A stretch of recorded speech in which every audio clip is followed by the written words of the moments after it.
தானத்துல சிறந்தது எது அப்படின்னு ஒரு கேள்வியை கேட்டு தானத்துல சிறந்தது நிதானம் அப்படின்னு அதுக்கு ஒரு பதிலும் சொல்றவங்க உண்டு. நிதானம் ரொம்ப அவசியம். அதுவும் இன்றைய உலகத்துக்கு ரொம்ப அவசியம். இன்னைக்கு உலகம் ரொம்ப பரபரப்பா போயிட்டு இருக்குது. பொறுமையா இருக்கணும்னு நினைக்கிறவங்களால கூட அப்படி இருக்க முடியறதில்ல.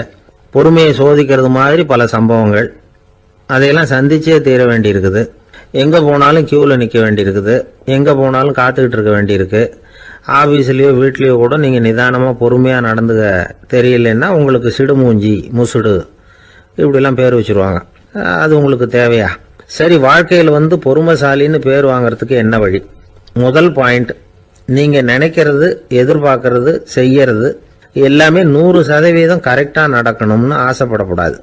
எதுவா இருந்தாலும் அதுல ஓரளவுக்கு தவறு நடக்கலாம் அப்படிங்கறத எதிர்பார்த்தே இருக்கணும். ஓரளவுக்கு அதை அனுமதிக்கணும். ஒரு நண்பரை 6 மணிக்கு ஒரு இடத்துக்கு வர சொல்லி இருக்கிறீங்க. 6 மணிக்கு அவர் வரல. உடனே பொறுமை இழந்து நடந்துக்க கூடாது. ஒரு 10 நிமிஷம் டிலே ஆகலாம். ஒரு வர்ற வழியில பஸ்ஸு கூட ஏதாவது டிராபிக்ல மாட்டிருக்கலாம். அதெல்லாம் எதிர்பார்த்தே கொஞ்சம் காத்திருக்கிறதுல ஒன்றும் தப்பு இல்லை. சில சமயம் டிலே ஆகிறது கூட நல்லதா முடியும். ஒரு பஸ்ஸை தவற விட்டுட்டு ஐயோ கொஞ்சம் ஒரு 2 நிமிஷம் முன்னாடி வந்திருந்தா பிடிச்சிருக்கலாமே அப்படின்னு தவிச்சுக்கிட்டு இருப்பாங்க சில பேர். அடுத்தபடியா வர்ற பஸ் நேரடியா நீங்க போக வேண்டிய இடத்துக்கே கொண்டு போய் விடுற பஸ்ஸா கூட இருக்கலாம். அது உங்களுக்கு முன்னாடி தெரியாதுல்ல. சில நெருக்கடியான சூழ்நிலைகளை தமாஷா எடுத்துக்கிறதுக்கு பழகிக்கணும். சில இடங்களுக்கு போறப்ப காத்திருக்கிறதுக்கு நம்ம மனசை தயார்படுத்திக்கிட்டே போகணும். ஒரு ரயிலுக்கோ பஸ்ஸுக்கோ அல்லது விமானத்துக்கோ கப்பல் பிரயாணத்துக்கோ போறப்போ அங்க போய் நீங்க மணிக்கணக்கில் கூட காத்துக்கிட்டு தான் இருக்கணும். புறப்படுற நேரம் கூட மாறலாம். நீங்க போய் சேர்ந்ததும் அது உடனே புறப்படணும்னு கட்டாயமா என்ன? அது மாதிரி சமயத்துல படிக்கிறதுக்குன்னு சில சுவாரஸ்யமான புத்தகங்களையும் கையில் எடுத்துக்கலாம். உங்களை சுத்தி எவ்வளவோ சுவாரஸ்யமான சம்பவங்கள் நடந்துகிட்டு இருக்குதுல்ல, அதையெல்லாம் வேடிக்கை பாருங்க. எதுக்காக காத்துக்கிட்டு இருக்கிறோமோ அந்த காரியத்துல உண்மையாவே நமக்கு ஒரு அக்கறை இருந்தா நமக்கு போர் அடிக்காது. சில கோயில்களில் பார்த்துருப்பீங்க, தரிசனத்துக்காக பக்தர்கள் நாள் கணக்கில் காத்துக்கிட்டு இருப்பாங்க. அவங்களாம் அழுத்துக்கிறது இல்லை. ஆண்டவனை தரிசிக்கணுங்கிற உண்மையான அக்கறை இருக்கிறதுனால அவங்களுக்கு போர் அடிக்கிறது இல்லை. ஆனால் சில சினிமா தியேட்டரில் கூட பார்க்கலாமே, சினிமா கியூ கூட அப்படிதான். சாயந்தரம் 6 மணி ஆட்டத்துக்கு காலம்பரம் 6 மணிக்கே போய் கூட காத்துக்கிட்டு இருப்பாங்க. அவங்களுக்கெல்லாம் போர் அடிக்காது. படம் பார்க்குற ஆர்வம். இன்னொரு முக்கியமான விஷயத்த நாம பழக்கப்படுத்திக்கணும். லிவ் ஃபார் தி மூமெண்ட் அப்படிங்கிறாங்க நிபுணர்கள். ரொம்ப பேர் எப்படின்னா அடுத்தபடியா நடக்க போற விஷயத்திலேயே கவனமா இருப்பாங்க. அந்த நினைப்புலயே இந்த நிமிஷத்தை பொறுமை இல்லாம கழிப்பாங்க. ஒருத்தர் இருக்கார், அவர் எப்படின்னா ஆபீஸ் முடியறதுக்குள்ளேயே சார் 5 மணிக்கெல்லாம் ரெடியா இருங்க, நாம் அந்த ஹோட்டலில் போய் டிஃபன் சாப்பிடணும் அப்படின்னு 4 மணிலேருந்து சொல்லிட்டு இருப்பார். 4:55 பரபரப்பாக ஓடி வருவார். 2 பேரும் புறப்படுவோம், ஹோட்டலுக்கு போவோம், சாப்பிட்டுக்கிட்டு இருப்போம். அப்படி சாப்பிட்டுட்டு இருக்கிறப்ப சார் சாப்பிட்டு முடிச்சதும் நேராக ஒரு ஜவுளி கடைக்கு போகிறோம் அப்படிம்பார். பரபரக்க சாப்பிட்டு முடிப்பார், புறப்படுவார். ஜவுளி கடையில் அவசரமா சீக்கிரம் பில் போடுங்க சார், சினிமாவுக்கு நேரம் ஆகிடும்பார். சினிமா தியேட்டரில் உட்காந்து அடுத்தபடியாக எங்கே டின்னர் சாப்பிட்றதுன்னு யோசனை பண்ணிகிட்டு இருப்பார். ராத்திரி படுக்கையில் விழுந்ததுக்கு அப்புறமும் நாளைக்கு காலையில் எழுந்திரிச்சதும் அதை பண்ணணும் இதை பண்ணணும்னு திட்டம் போட்டுக்கிட்டே இருப்பார். அதாவது எப்பவும் அடுத்த நிமிஷம், அடுத்த நாள், அடுத்த வாரம், அடுத்த வருஷம், இதுதான் அவங்க சிந்தனை. இந்த நிமிஷம் என்ஜாய்மெண்ட்டை அவங்க இழந்துடுறாங்களாம். அதனால தான் வாழ்நாள் பூரா பொறுமையின்மை, அவஸ்தை, அல்லல். அதனால நாம எல்லாரும் வாழ்க்கையில நிதானமா இருக்கிறதுக்கு கத்துக்கணுமா. அதுக்காக இந்த நிதானத்துக்கு வேற விதமான அர்த்தம் பண்ணிக்க கூடாது. ஒருத்தர் அப்படித்தான் ஒரு தடவை அவருடைய குதிரை காணாம போயிட்டு தான். அதுக்காக அவர் கவலைப்படல, நிம்மதியா இருந்தார், சந்தோஷமா இருந்தார். என்ன சார் இது, உங்க குதிரை திருட்டு போயிட்டுதுங்கிறீங்க, நீங்க கவலைப்படாம இருக்கிறீங்களே அப்படின்னு கேட்டாங்களாம். அதுக்கு அவர் சொல்லியிருக்கார், நல்ல வேலை சார், கட்டியிருந்த குதிரை காணாம போயிருக்குது. நான் அது மேல உட்கார்ந்துருக்கிற சமயம் அது காணாம போயிருந்ததுன்னா, திருட்டு போயிருந்ததுன்னா நானும் சேர்ந்துல காணாம போயிருப்பேன் அப்படின்னாராம். எவ்வளவு நிதானமான ஆள் பாருங்க. ஒரு நாள் காலை நேரம் ஒரு குரு படுக்கையை விட்டு எழுந்திருக்கிறார். உடனே சீடர்களை பார்த்து எல்லாரும் இப்படி வாங்கங்கிறார். எல்லாரும் வர்றாங்க வேகமா. என்னங்க வேணும் உங்களுக்கு அப்படிங்கிற மாதிரி எல்லாரும் குருவை பார்த்தாங்க பயபக்தியோட. குரு அந்த சீடர்களை பார்த்து, இதை பாருங்க, இப்போ நான் ஒரு சிக்கலான விவகாரத்தில் மாட்டிக்கிட்டு இருக்கிறேன், அதை நீங்கள் தீர்த்து வச்சா நல்லதுன்னார். சீடர்களுக்கு ஒன்றும் புரியல. என்ன இது இவர் இப்படி சொல்றாரு, நமக்குள்ள எல்லா விவகாரங்களையும் தீர்த்து வைக்கிறவர் நம்ம குருநாதர். அவருடைய விவகாரத்தை நாம தீர்த்து வைக்கிறதா? ஆச்சரியமா இருக்குதே, குருநாதருக்கே சிக்கலா அப்படின்னு யோசனை பண்ண ஆரம்பிச்சாங்க. இருந்தாலும் ரொம்ப பணிவா கேட்டாங்க, சுவாமி உங்களுக்கே சிக்கலா? இந்த உலகத்து சிக்கல்களுக்கும் சிரமங்களுக்கும் அப்பாற்பட்டவர் அல்லவா தாங்கள்? அப்படிப்பட்ட உங்களுக்கு சிக்கல்னா அது எப்படி அப்படின்னாங்க. எனக்கு ஏற்பட்டிருக்கிற சிக்கல் அவ்வளவு பெருசு, ரொம்ப பெரிய விவகாரம் அது அப்படின்னார் குரு. கொஞ்சம் விவரமா சொல்லுங்க அப்படின்னாங்க இவங்க. இப்ப அந்த குரு விவரத்தை சொன்னார். அதாவது நேற்று ராத்திரி நான் ஒரு கனவு கண்டேன். அந்த கனவுல நான் ஒரு பட்டாம்பூச்சியா மாறிட்டேன். அப்படி மாறி ஒவ்வொரு மலரா பறந்து போய் உட்காந்து தேன் சாப்பிட்டேன் அப்படின்னார். சீடர்கள் இதை கேட்டதும் ரொம்ப திகைச்சு போயிட்டாங்க. என்ன இது, இது ஒரு பெரிய பிரச்சனையா? ஒரு சாதாரண கனவு கண்டதுக்காகவா இந்த காலை வேளையில நம்மளை எல்லாம் குருநாதர் இவ்வளவு அவசரமா கூப்பிட்டுருக்கார் அப்படின்னு நினைச்சாங்க. இருந்தாலும் கேட்டாங்க, இதுல என்ன சிக்கல் சுவாமி? கனவுங்கிறது எல்லாருக்கும் வரத்தானே செய்யும் அப்படின்னார் ஒரு சீடர். சீடர்களே, பிரச்சனை அது இல்லை. நான் இன்னைக்கு காலையில கண்ணு முழிச்சு பார்த்தப்போ நான் நானாக மறுபடியும் மாறிட்டேங்கிறத தெரிஞ்சுக்கிட்டேன். இதுல சிக்கல் என்னன்னா, இப்ப அந்த பட்டாம்பூச்சி தான் நானா ஆயிட்டதாக கனவு கண்டுகிட்டு இருக்கா அப்படிங்கிறது தான். ஒரு மனுஷன் பட்டாம்பூச்சி ஆகிறதாக கனவு காண முடியுங்கிறப்போ அந்த பட்டாம்பூச்சியும் மனுஷனா ஆகிறதாக கனவு காண முடியும் இல்லையா? இப்ப எனக்கு யதார்த்த நிலை தெரியணும், எது நிஜம்னு தெரியணும். நேத்து ராத்திரி நான் கண்டது கனவா, அல்லது இது பட்டாம்பூச்சி கண்டுகிட்டு இருக்கிற கனவா? இதுதான் குரு கேட்ட கேள்வி. இதை கேட்டதும் சீடர்கள் ரொம்ப குழம்பி போயிட்டாங்க. சுவாமி, இதுவரைக்கும் நாங்க தூங்குறப்ப பாக்குறது கனவுன்னும் மூழ்கிட்டு இருக்கிறப்ப பாக்குறது நனவுன்னு நம்பிட்டு இருக்கிறோம். இப்போ எங்களை ரொம்ப குழப்பிட்டீங்க, இதுக்கு பதில் சொல்ல எங்களுக்கு சக்தி இல்லை அப்படின்னு சொல்லிவிட்டாங்களாம். அதுக்கப்புறம் அந்த குரு சொன்னாராம், நினைவு தான் முக்கியமான அம்சம். முடிவு கட்டம்னா பகலின் நினைவுகளை விட இரவின் கனவுகளே ரொம்ப உண்மை. ஒருத்தன் தூங்க போனா தூங்கிக்கிட்டே இருந்தா அவன் காணும் கனவு பொய்ங்கிறத அவன் உணர மாட்டான். ஒவ்வொரு கனவும் காணும் பொழுது அது ரொம்ப உண்மையாக தான் தெரியுது. ஒரு கனவு கூட உண்மை இல்லைன்னு கனவுல தோன்றுவதே இல்லை அப்படின்னார் குரு. அகில வாழ்வு அத்தனையும் சொற்பனம் கண்டாய் அப்படிங்கிறார் தாயுமானவர். ஆகையினால நம்ம கனவுலேருந்து நாம என்னைக்கு முழிச்சுக்க போறோம் அப்படிங்கிறது தான் ஒரு முக்கியமான கேள்வி. ஒருத்தர் வந்தார், காலில் கட்டோட வந்தார். என்னங்க காலில் கட்டுன்னு? சார், நேற்று ராத்திரி தூக்கத்தில் எங்கள் வீட்டு கூரையில் ஏணியை சாத்தி வச்சு இறங்கினப்போ வழுக்கி விழுந்து காலை உடச்சிக்கிட்டேன்னார். உங்கள் வீட்டில் தான் ஏணியே கிடையாது சார் அப்படின்னு. உண்மைதான் சார், நான் கீழே விழுந்து முழிச்சுக்கிட்டதுக்கு அப்புறம் தானே ஏணி இல்லைங்கிறது எனக்கு ஞாபகம் வந்தது அப்படின்னார். எனக்கு அதிர்ஷ்டமே இல்லை சார் அப்படின்னார் ஒருத்தர். ஏன் அப்படி சொல்றீங்கன்னு கேட்டோம். வியாபாரம் பண்ணலாம்னு ஒரு கடை வச்சேன். வேண்டிய போட்டவங்க கூட என் கடையில் எதுவும் வாங்க மாட்டேங்கிறான். எல்லாரும் அடுத்த கடைக்கு தான் போறான் அப்படின்னு சொல்லி ரொம்ப அழுத்துக்கிட்டார். இதுக்கு போய் அதிர்ஷ்டம் இல்லைன்னு சொல்லாதீங்க. வாடிக்கையாளர்களை கவர்றது எப்படிங்கிறது உங்களுக்கு தெரியல, அதுதான் குறை அப்படின்னும். சார், உங்களுக்கு தெரிஞ்ச அந்த ரகசியத்தை எனக்கும் கொஞ்சம் சொல்லி கொடுங்களேன் அப்படின்னார். சரி, உங்க காதை இப்படி கொடுங்க அப்படின்னு சொல்லி அது சம்பந்தமா பெரிய வல்லுநர்கள் சொல்லி இருக்கிற கருத்துக்களை அவர்கிட்ட சொல்ல ஆரம்பிச்சோம். அதாவது இந்த வாடிக்கையாளர்களை கவர்றதுக்கு வல்லுநர்கள் பல ஆலோசனைகளை ஏற்கனவே சொல்லி வச்சிருக்கிறாங்க. அது சம்பந்தமா அனுபவப்பட்டவங்க, அதை தெரிஞ்சு வச்சுக்கணும். அதாவது கடை வச்சிருக்கிறவங்க எல்லாரும் இதை கொஞ்சம் காதில் வாங்கி வச்சுக்கணும். எதை இப்ப சொல்ல போறத. எப்பவும் பணத்தை சம்பாதிக்கிறதுலயே குறியா இருக்கக்கூடாதான். அதை விட முக்கியமா நீங்க சம்பாதிக்க வேண்டியது வாடிக்கையாளர்களுடைய மன நிறைவு. வர்றவங்க திருப்தியோட போகணும், அது முக்கியம். அதுல கவனமா இருக்கணும். கடைக்கு வர்ற ஒருத்தர் ஏதாவது ஒரு குறை சொல்றாருன்னு வச்சுங்க, அதை அலட்சியப்படுத்தக்கூடாது. ரொம்ப அக்கறையோட அதை காது கொடுத்து கேட்கணும். அப்படியா சார், அதை நான் அவசியம் கவனிக்கிறேன் அப்படின்னு சொல்லணும். ஒருத்தர் வரார், சார் நேத்திக்கு உங்க கடையில இதை நான் வாங்கிட்டு போனேன், வீட்டில் இது வேணான்னு சொல்லிவிட்டாங்க, அது திருப்பி கொடுக்கறதுக்காக தான் வந்திருக்கிறேன் அப்படின்னு சொல்லி திருப்பி கொடுக்குறார்.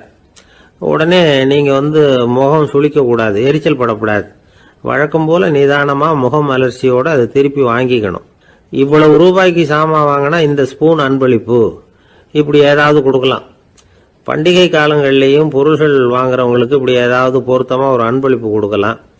நீங்கள் கொடுக்கறது ஒரு சர்வசாதாரணமான பொருளாக இருந்தால் கூட அது வாங்குற ஒரு மனசில் ஒரு மகிழ்ச்சியை ஏற்படுத்தும். எதுவும் உங்களால் கொடுக்க முடியலன்னா உங்கள் முகம் நிறைஞ்ச சிரிப்பையாவது கொடுங்க, அது போதும். உங்கள் கடையில் இல்லாத ஒரு பொருளை வாடிக்கையாளர் வந்து கேட்குறார், உடனே இல்லைன்னு முகத்தில் அடிச்சது மாதிரி சொல்லிடக்கூடாது. கொஞ்சம் உட்காருங்க சார் அப்படின்னு சொல்லி உங்கள் பணியாளர் யாரையாவது அனுப்பி வெளியிலேருந்து வாங்கிட்டு வர சொல்லி அவர்கிட்ட கொடுக்கலாம். சில பேர் உங்கள் கடைக்கு வரும்பொழுது அவங்க வீட்டு குழந்தைகளையும் கூப்பிட்டுக்கிட்டு வர்றாங்கன்னு வைங்க. நீங்கள் என்ன செய்யணும்னா அந்த குழந்தைகளை முதல்ல கவனிக்கணும். அது கண்ணத்தை கிள்ளணும், அதுகிட்ட விளையாடணும், அதுக்கு ஏதாவது மிட்டாய் பிஸ்கட் எதையாவது கொடுத்து அது கவனத்தை கவரணும். அதுக்கப்புறம் பெரியவங்களை கவனிக்கலாம். உங்கள் கடையில் வேலை செய்கிற பணியாளர்கள் சுத்தமாக இருக்கணும், சிரிச்ச முகம், சுறுசுறுப்பு, இது ரெண்டும் அவங்களுக்கு தேவை. அழுது வடிஞ்சிக்கிட்டு இருக்கக்கூடாது. அப்புறம் இன்னொரு விஷயம், அதிகமாக பொருள் வாங்குற ஒருத்தர்கிட்ட அதிக மரியாதையாகவும் குறைச்சலாக பொருள் வாங்குறவர்கிட்ட வேற விதமாகவும் நடந்துக்கக்கூடாது.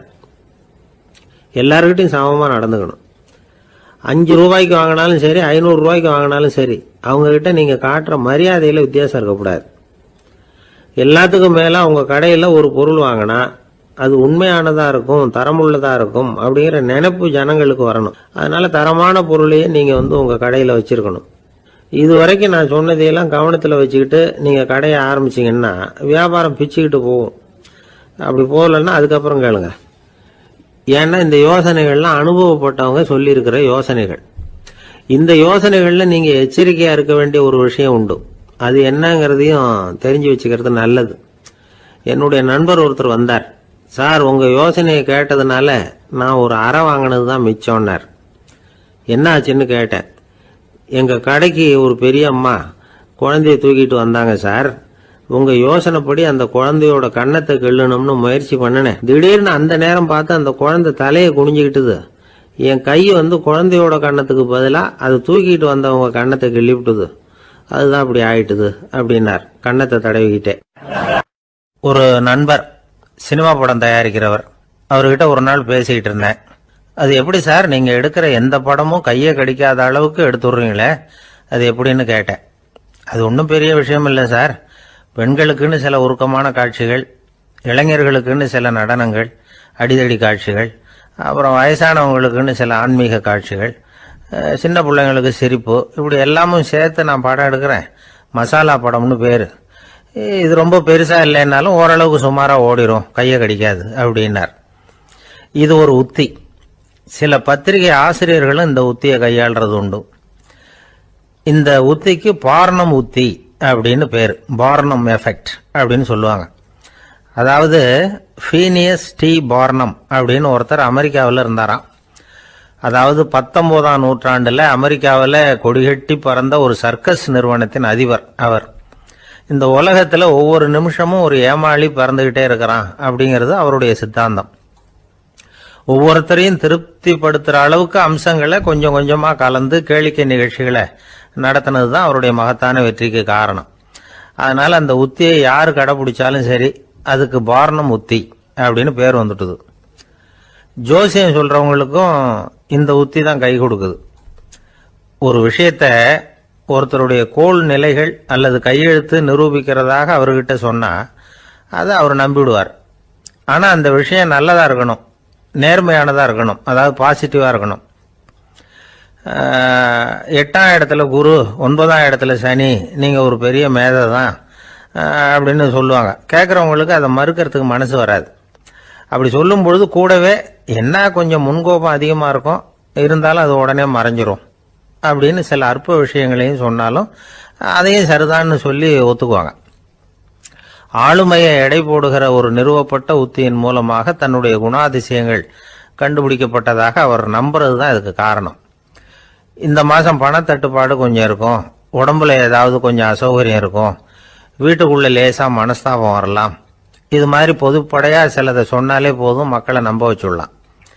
இதெல்லாம் நமக்கு மட்டும்தான் ஏற்படுது அப்படின்னு சொல்லி அவங்க நினைக்கிறது தான் காரணம். இதுதான் பார்னம் உத்திங்கிறது. மனிதர்கள் பாராட்டுக்களை விரும்புறதும் விமர்சனங்களை வெறுக்கிறதும் பார்னம் உத்தியின் அடுத்த கூறு. அதனால் ஒருத்தருக்கு ஜோசியம் சொன்னாலும் சரி, அவருடைய ஆளுமையை மதிப்பிடுறதாக இருந்தாலும் சரி, அவரை புகழற மாதிரி இருந்தாலும் சரி, அப்படி இருந்தால் தான் அது சரியாக இருக்கும். சாதகமான விஷயங்களை வந்து அதிகமாகவும் பாதகமான விஷயங்களை நாசூக்காகவும் சொன்னால் மக்கள் வந்து அதை நம்பிடுவாங்க. ஒருத்தரை கருமின்னு சொன்னால் ஏற்றுக்க மாட்டார். அதையே கொஞ்சம் மாற்றி நீங்கள் கொஞ்சம் சிக்கனமான ஆசாமி அப்படின்னு சொன்னால் நீங்கள் சொல்கிறது சரிதான் சார் அப்படிம்பார். நீங்கள் பெரிய செலவாளி தான், இருந்தாலும் நல்ல விஷயங்களுக்கு தான் செலவழிப்பீங்க அப்படின்னு சொல்லணும். இப்படி இந்த வாரணம் உத்தியை கடைபிடிச்சி இன்னைக்கு வெற்றிகரமாக காலம் தள்ளுறவங்க நிறைய பேர் இருக்கிறாங்க. இந்த உலகத்தில் ஒவ்வொரு நிமிஷமும் ஒரு ஏமாளி பறந்துகிட்டே இருக்கிறான் அப்படிங்கிறது தான் ஃபீனியஸ் பார்னம் அவர்களுடைய நம்பிக்கை.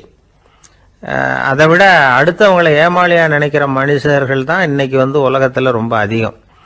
ஒருத்தர் தன்னுடைய மேல் அதிகாரிகிட்ட போய், ஐயா ஒரு நாள் லீவு வேணும், என் தங்கச்சிக்கு கல்யாணம் அப்படின்னார். அவரு பார்த்தார், ஒரு 10 நிமிஷம் வெளியில் இருங்கன்னார். 10 நிமிஷம் கழிச்சு கூப்பிட்டார், இதை பாருங்க நீங்க சொல்றது பொய், இப்போ உங்க தங்கச்சிக்கு ஃபோன் பண்ணேன், அவங்க தனக்கு 2 வருஷத்துக்கு முன்னாடியே கல்யாணம் ஆயிட்டதாக சொல்றாங்க அப்படின்னார்.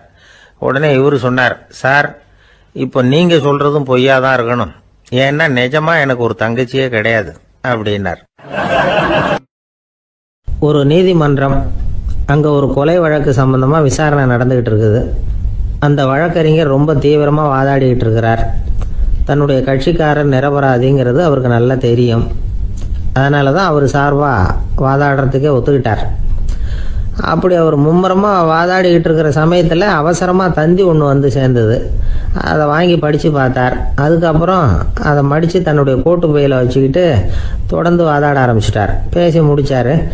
அதுக்கப்புறம் அங்கே கோர்ட்டில் இருந்த சக வக்கீல்கள் அவர்கிட்ட வந்தாங்க. தந்தி ஒன்று வந்தது, என்ன விஷயம் அப்படின்னு விசாரிச்சாங்களாம்.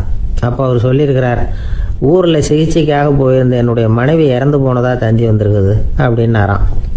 மற்ற வக்கீல்களுக்கு அதிர்ச்சி. என்னங்க இது, மனைவி இறந்ததை விட கேஸு முக்கியமா உங்களுக்கு அப்படின்னு கேட்டிருக்கிறாங்க. இறந்து போன என் மனைவி மறுபடியும் திரும்பி வர போறதில்ல, ஆனால் என்னுடைய கட்சிக்காரர் ஒரு கொலை வழக்கில் மாட்டிக்கிட்டார், அவரும் நிரபராதி, அவர் உசிரை நான் காப்பாற்ற வேணாமா, இதுதான் என்னுடைய கடமை அப்படின்னாராம். இப்படி இவர் சொன்னதும் எல்லாரும் அப்படியே திகைச்சு போய் நின்றுட்டாங்களாம். சரி, கடமைக்கு முக்கியத்துவம் கொடுத்த அந்த வழக்கறிஞர் யார் தெரியுமா? அவர் தான் இரும்பு மனிதர் சர்தார் வல்லபாய் பட்டேல். குஜராத் மாநிலத்தில் 1875 அக்டோபர் 31 அன்றைக்கு ஜாவேரி பாய் அப்படிங்கிறவருக்கு 4வது பிள்ளையா அவர் பிறந்தாராம். இந்த ஜாவேரி பாய் யார் தெரியுமா? ஜான்சி ராணி லட்சுமி பாய் போர் படையில் ஒரு வீரராக பணிபுரிஞ்சவர். இளம் வயசில் வல்லபாய் பட்டேல் வந்து ரொம்ப சிரமப்பட்டு படிச்சிருக்கார். விடாமுயற்சி வெற்றியை கொடுத்தது. கல்லூரியிலையும் காலடி வச்சார். அதுக்கப்புறம் வக்கீல் பட்டத்தையும் வாங்கினார். பிரிட்டிஷ் ஆட்சி நடந்துகிட்டு இருந்த சமயம் குஜராத்தை சேர்ந்த பர்டோலி தாலுகாவில் விவசாயிகள் மேலே அரசாங்கம் திடீர்னு நில வரியை வசதி விட்டு தான். ஏழை விவசாயிகள் ரொம்ப கஷ்டப்பட்டுருக்காங்க. அரசாங்கம் வரி செலுத்தாத விவசாயிகளின் நிலங்களை எல்லாம் ஜப்தி செஞ்சுதான். அரசாங்கத்தை எதிர்க்கிறவங்களையெல்லாம் கைது பண்ணி சிறையில் அடைச்சுட்டாங்களாம். சில பேர் வீடு வாசல் ஆடு மாட்டையெல்லாம் விற்று கூட வரி கட்ட வேண்டிய நிலைமைக்கு ஆளாயிட்டாங்க. வழக்கறிஞர் வல்லபாய் பட்டேல் வந்து நில வரியை உடனே ரத்து பண்ணணும் அப்படின்னு பம்பாய் கவர்னருக்கு ஒரு கடிதம் எழுதினார். எந்த பலனும் இல்லை. உடனே எல்லா விவசாயிகளையும் அணி திரட்டினார். அதுக்கு தானே தலைமை தாங்கினார். சத்தியாகிரகம் நடத்தினார். அந்த பகுதியில் எந்த வேலையும் நடக்கலை. வேற வழி இல்லை. ஆட்சியாளர்கள் உடனே வரியை ரத்து பண்ணாங்க. சிறையில் இருந்தவங்களெல்லாம் வெளில விட்டாங்க. 1928 ஆகஸ்ட் 6 சர்க்காருக்கும் விவசாயிகளுக்கும் இடையில ஒரு உடன்பாடு ஏற்பட்டது. அதுக்கப்புறம் தான் நிலைமை சரியா போச்சான். வல்லபாய் பட்டேலின் பொது சேவையை பாராட்டின பொதுமக்கள் அவருக்கு சர்தார் அப்படிங்கிற பட்டத்தை கொடுத்தாங்களாம். சர்தார்னா தலைவர் அல்லது தளபதின்னு அர்த்தம். இரும்பு மனிதர்னு இவருக்கு பேர். இருந்தாலும் நகைச்சுவை உணர்வும் இவருக்கு நிறைய உண்டு. ஒரு தடவை ஒரு பத்திரிகை நிருபர் வந்திருக்கார். சர்தார் பட்டேல்கிட்ட அவருக்கு பிடிச்ச பண்பாடு கலாச்சாரம் எது அப்படின்னு கேட்கணும்னு ஆசை. அதனால அவரை பார்த்து கேட்டாராம், ஏங்க உங்களுக்கு பிடிச்ச கல்ச்சர் எது அப்படின்னு கேட்டிருக்கார். இதுக்கு சர்தார் பட்டேல் சொன்ன பதில் என்ன தெரியுமா? எனக்கு பிடிச்ச கல்ச்சர் அக்ரிகல்ச்சர் அப்படின்னாராம். சில பேர் ஆளை பார்த்தா 60 வயசு மாதிரி தோணும். உண்மையான வயசு என்னன்னு பார்த்தா 40 அல்லது 45 சில பேரை பார்க்கறதுக்கு 45 மாதிரி தெரியும். உண்மையிலேயே 65 தாண்டி இருப்பாங்க. ஒரு மனிதனுக்கு 2 வகையான வயது உண்டுங்கிறார் ஓஷோ. அதாவது உடம்புக்குன்னு ஒரு வயசு, மனசுக்குன்னு ஒரு வயசு. முதல் உலக மகாயுத்தம் நடந்தது இல்லையா, அது முடிஞ்சதுக்கு அப்புறம் முதல் தடவையா மனிதனின் மூளை வளர்ச்சியை பத்தி மனநல வைத்தியர்கள் ஒரு கணக்கெடுப்பு சோதனை நடத்தினாங்களாம். அது வரைக்கும் மனிதனுக்கு 2 வகையான வயது உண்டுன்னு யாரும் சிந்திச்சதே இல்லையா. அந்த உலக மகாயுத்தம் முடிஞ்சதுக்கு அப்புறம் மனிதனுடைய சராசரி மனதின் வயதை கணக்கிட்டு பார்க்கும் பொழுது அவங்களுக்குலாம் ரொம்ப அதிர்ச்சியா இருந்துதான். ஏன்னா அது ரொம்ப பின்தங்கிய நிலையில இருந்திருக்கு, வளர்ச்சி அடையாத நிலையில இருந்திருக்கு. அவங்க கண்டுபிடிச்ச பிரகாரம் அப்போ மனசோட சராசரி வயசு என்ன தெரியுமா, 14. அப்படின்னா பாத்துங்க, உடல் ரீதியா ஒருத்தரோட வயசு 70 கூட இருக்கலாம், ஆனா மனசோட வயசு 14 தான். இதுக்கு நேர்மாறா அமைஞ்சு போச்சுன்னு வச்சுங்க. அதாவது ஒருத்தருக்கு உண்மையிலேயே 14 வயசு, அதாவது உடலோட வயசு 14, அவரோட மனசின் வயசு 70ன்னு வச்சுக்கோங்க. இப்படி அமைஞ்சுட்டுதுன்னா அவர் சீக்கிரம் ஞானத்தன்மை அடைஞ்சிருவார் அப்படின்னு அர்த்தம். இப்ப நமக்கெல்லாம் உடம்போட வயசு மனசோட வயசு ரெண்டும் ஒன்னா இருந்துட்டா அதுவே போதும், அதுவே பெரிய விஷயம். இப்ப எமர்சன் கிட்ட போய் ஒருத்தர் கேட்டாரா உங்க வயசு என்ன அப்படின்னு, அவர் உடனே பதில் சொல்லியிருக்கார் 360 வருஷம் அப்படின்னாராம். கேட்டவர் குழம்பி போயிட்டார். அவர் என்ன சொல்றாரு, 360 வயசா, என்ன நம்ம காதல தான் சரியா விழலையா? எமர்சன் எப்பவும் உண்மையை பேசுற ஒரு சிறந்த அறிவாளி, அவர் இப்படிலாம் பொய் சொல்ல மாட்டாரே அப்படின்னு ஒரு யோசனை பண்ணிக்கிட்டே இவர் மறுபடியும் அவர் கிட்ட போனாராம். ஐயா, நீங்க சொன்னது சரியா என் காதல விழல, அதனால மறுபடியும் கேட்கிறேன் உங்க வயசு என்ன அப்படின்னாராம். எமர்சன் மறுபடியும் சொல்லியிருக்கிறார் 360 வருஷம்னு. வந்தவருக்கு உண்மையிலேயே அதிர்ச்சியா போட்டுது. அதுக்கப்புறம் மெதுவா ஆரம்பிச்சாராம். ஐயா, நீங்க சொல்றதை என்னால ஏத்துக்க முடியாது. எப்படி பார்த்தாலும் இப்போ உங்களுக்கு வயசு ஒரு 60க்கு மேல இருக்காதுன்னு நினைக்கிறேன் அப்படின்னாராம். நீங்க சொல்றது சரிதான், அது என் உடம்போட வயசுன்னாராம் எமர்சன். அப்படின்னா ஏற்கனவே நீங்க சொன்னது அப்படின்னு கேட்டிருக்காரு, அது என் மனசோட வயசு அப்படின்னாராம். நம்மளை பொறுத்த வரைக்கும் அறிவு தூசு படிஞ்சிருக்கு, அது மாதிரியே அன்பும் மாசுபட்டிருக்கு. இது ரெண்டையும் சுத்தம் பண்ண வேண்டியிருக்குது. அப்பதான் நாம சரியான வயசுல வாழ முடியும். ஒரு ஆசாமி இருக்கிறார், அவருக்கு உடம்போட வயசு அதிகம், மனசோட வயசு ரொம்ப குறைச்சல், குழந்தை மாதிரி. அவர் ஒரு ஆஸ்பத்திரியில படுத்திருக்கிறார். நர்சம்மா எல்லாருக்கும் மருந்து கொடுத்துட்டு போறாங்க. கொஞ்ச நேரம் கழிச்சு திரும்பி வந்தாங்க. அப்ப இவர் அந்த அம்மாவை கூப்பிட்டு சொல்றார், இத பாருங்க சிஸ்டர், நீங்க எல்லாருக்கும் சின்ன சின்ன மாத்திரையா கொடுத்துட்டு எனக்கு மட்டும் நீளமான மாத்திரையா கொடுத்துட்டீங்க, முழுங்கிறதுக்கு ரொம்ப கஷ்டமா போச்சு, இனிமே எனக்கும் சின்ன மாத்திரையா கொடுங்க சிஸ்டர் அப்படின்னாராம். அந்த அம்மா உடனே அதிர்ச்சி ஆகி தலையில அடிச்சுக்கிட்டாங்களாம். நான் கஷ்டப்பட்டு மாத்திரையை முழுங்கினத்துக்கு நீங்க ஏமா தலையில தட்டிக்கிறீங்க அப்படின்னு கேட்டிருக்காரு இவர். இதுக்கு அவங்க சொல்லியிருக்கிறாங்க, நான் உங்களுக்கு கொடுத்துட்டு போனது மாத்திரை இல்லைங்க, அது தெர்மாமீட்டர் அப்படின்னாங்களாம். ஒருத்தர் ஓடி வந்தார், இன்னொருத்தரை பார்த்து, சார் உங்க சைக்கிளை ஒரு நாள் இரவல் கொடுங்களேன், பக்கத்து ஊருக்கு போயிட்டு வர வேண்டியிருக்கு அப்படின்னார். இவர் சைக்கிளை கொடுத்து பத்திரமா கொண்டுட்டு போங்கன்னார்.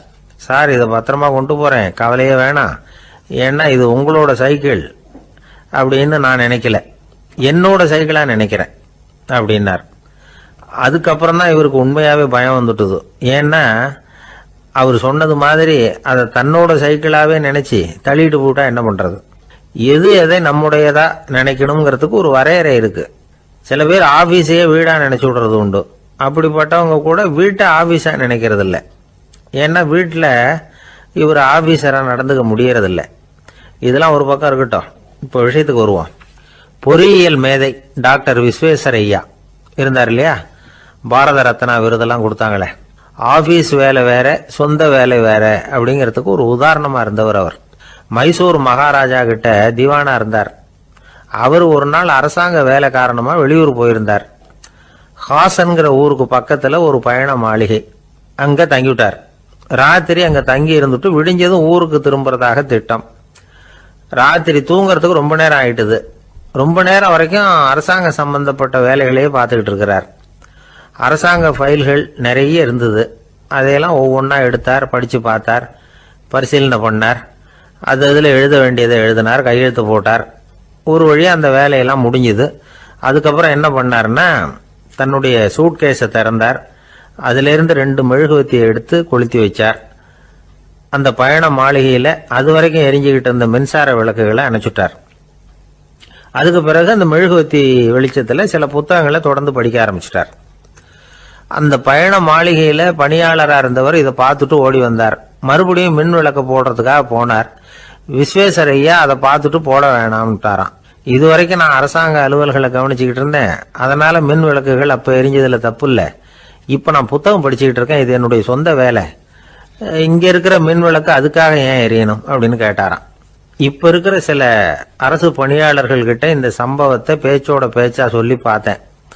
அவங்களால இதை ஜீரணிக்கவே முடியல. நேர்மை தேவைதான் சார், அதுக்காக அவ்வளவு தூரத்துக்கு அது தேவையா அப்படிங்கிறாங்க. விஸ்வேஸ்வரையா அப்படி பண்ணினது தான் ஒரு நேர்மையாளர் அப்படின்னு இந்த உலகத்துக்கு நிரூபிக்கணுங்கிறதுக்காக இல்லை. தான் அப்படி நடந்து காட்டினா தன்னை சுற்றி இருக்கிறவங்களும் அதை கேள்விப்படுறவங்களும் முடிஞ்ச அளவுக்கு பொது வாழ்க்கையில் அரசு பணியில் நேர்மையை கடைபிடிக்க முயற்சி பண்ணலாமே அப்படிங்கிறதுக்காகத்தான். இப்பவும் சில பேர் இருக்கிறாங்க, இவங்க ஆஃபீஸ் வேற வீடு வேறன்னு நினைக்கிறது இல்லை, அவ்வளோ உரிமை. ஒருத்தர் அப்படிதான், அவருக்கு அவசரமா 5000 ரூபாய் தேவைப்பட்டது. ஆபீஸ் பணத்தை எடுத்துக்கிட்டார். அந்த நேரம் பார்த்து ஆடிட் வந்துட்டுது, ஆப்பிட்டுக்கிட்டார். விசாரணை நடக்குது. அவர் சொல்றார், சார் நான் நேரம் காலம் பார்க்காம ஆபீஸ்ல வேலை செய்வேன், ஏன்னா அதை என்னோட ஆபீஸா நினைக்கிறேன். அவசரத்துக்கு அந்த பணத்தை எடுத்தேன், மறுபடியும் வச்சுடலாம்னு தான் இருந்தேன், அதுக்குள்ள இப்படி ஆயிட்டுது. நீங்க என்ன நினைச்சாலும் சரி, நான் ஆபீஸ் வேற வீடு வேற அப்படின்னு நினைக்கிறது இல்லை, அது என்னோட சுபாவம் அப்படின்னார். விசாரணை பண்ணவர் தீர்ப்பு வழங்கினார். உங்க சுபாவத்துக்கு மதிப்பு கொடுத்து நானும் தீர்ப்பு வழங்குறேன். நீங்க கொஞ்ச நாள் ஜெயிலில் இருந்துட்டு வாங்க, அது உங்களுக்கு கஷ்டமா இருக்காதுன்னு நினைக்கிறேன். ஏன்னா அங்க போனாலும் நீங்க உங்க சுபாவப்படி வீடு வேற ஜெயில் வேறன்னு நினைக்க மாட்டீங்க அப்படின்னாராம். நமக்கு முன்னாடி நமக்கு வேண்டிய ஒருத்தர் ஒரு கிளாஸ்ல நமக்கு பழச்சாறு கொண்டாந்து வைக்கிறாருன்னு வச்சுக்கோங்க. உடனே நாம் என்ன பண்ணுவோம், எடுத்து கிடுகிடுன்னு சாப்பிட்ருவோம், அடுத்தவங்க யாரும் வர்றதுக்குள்ள. அதை விட்டுட்டு அதை கொண்டாந்து வச்சவர்கிட்டயே அதோட விலை என்ன அப்படி இப்படின்னு நான் கேட்டுக்கிட்டு இருப்போம், நாம் கேட்க மாட்டோம். ஆனால் காந்திஜி அப்படி கேட்டாராம். எப்போ தெரியுமா, 1935 அந்த வருஷம் மே மாதத்தில் ஒரு நாள் காந்திஜி டெல்லியில் இருக்கிறார். அப்போ அவருக்கு 2 டம்ளர் மாம்பழச்சாறு கொண்டாந்து கொடுக்குறாங்க.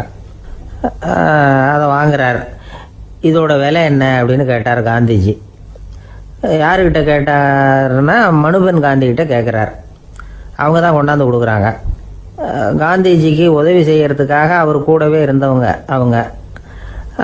அவங்ககிட்ட தான் கேட்குறாரு. காந்திஜி சும்மா வேடிக்கைக்காக இப்படி கேட்குறாருன்னு நினச்சிட்டாங்க அந்த அம்மா. அதுவும் இல்லாமல் அதோட விலையை கேட்டால் காந்திஜி நிச்சயமாக அதை சாப்பிட மாட்டார் அப்படிங்கிற பயம் வேற. அதனால் அந்த அம்மா பதில் எதுவும் சொல்லாமல் கம்முன்னு இருந்துட்டாங்க. கொஞ்ச நேரம் ஆச்சு. அந்த பழச்சாறு வச்ச இடத்துல அப்படியே இருக்குது, வச்ச இடத்துல வச்சபடியே இருக்குது.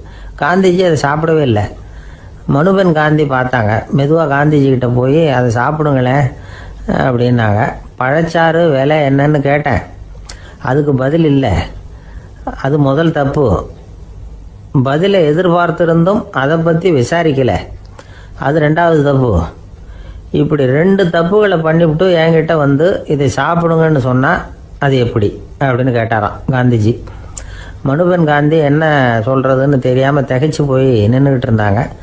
காந்திஜி தொடர்ந்து சொன்னாராம், இப்போ என் முன்னாடி வச்சிருக்கிற இந்த பழச்சாறு விலை சுமாராக ஒரு அரை ரூபாயாவது இருக்கும், அது அந்த காலத்து மதிப்பு. இந்த பழச்சாறு இல்லாமல் கூட என்னால் இருக்க முடியும். ஆனால் அவசியமான பொருள்களை வாங்கிறதுக்கு கூட சக்தி இல்லாத மக்கள் இந்த நாட்டில் நிறைய பேர் இருக்கிறாங்க. அப்படி இருக்கிறப்போ எனக்கு என்னத்துக்கு இந்த விலை உயர்ந்த பானம்? இதை இப்போ நான் சாப்பிட்டா என் உடம்பு வேணும்னா ஆரோக்கியமாகலாம், ஆனால் என் மனசு அமைதி அடையாது.